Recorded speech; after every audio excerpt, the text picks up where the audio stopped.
വേണ്ടാത്തൊരാളുടെ കൂടെ ജീവിക്കണമെന്ന് നീ വാശി പിടിക്കുന്നതാ എനിക്ക് മനസ്സിലാവാത്തത്. ഫൈനൽ ഡിസിഷൻ എന്താണെന്ന് ഞാൻ ചോദിച്ചത്. ഞാൻ പറഞ്ഞല്ലോ, പെട്ടെന്ന് ഇങ്ങനെ ഒരു സോഫ്റ്റ് കോർണർ ഉണ്ടാവാൻ എന്താ കാര്യം? ഒരു കാര്യം ചെയ്യുന്നതിന് മുമ്പ് അതൊരു വലിയ തെറ്റാണെന്ന് ബോധ്യമായ എത്രയും പെട്ടെന്ന് തിരുത്തുന്നല്ല. മാം, ഡിവോഴ്സ് കേസ് നടക്കുന്ന ഒരാളെ വിവാഹം ചെയ്യാൻ നിയമ തടസ്സം ഉണ്ടോ?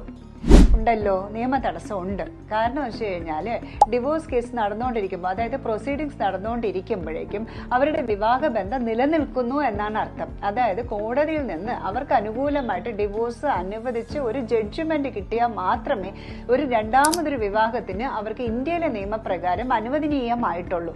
അല്ലാതെ ലീഗലി ഒരാള് വിവാഹ ബന്ധം നിലനിൽക്കുമ്പോൾ വേറൊരു വിവാഹം കഴിക്കുന്നത് BNS 82 സെക്ഷൻ 82 പ്രകാരം ബൈഗമി നിയമവിരുദ്ധമാണ്. 7 വർഷം വരെ തടവ് കിട്ടാനുള്ള ഒരു ശിക്ഷയുമാണ്. വിവാഹം കഴിക്കുന്ന സമയത്ത് അവർ ഡിവോഴ്സ്ഡ് ആയിരിക്കണം. ആ ഡിവോഴ്സ്ഡിന്റെ ഓർഡർ കൊണ്ട് ഹാജരാക്കിയാൽ മാത്രമേ ഇന്ത്യയിലെ നിയമപ്രകാരം വിവാഹം രണ്ടാമത് രജിസ്റ്റർ ചെയ്യാനും പറ്റത്തുള്ളൂ.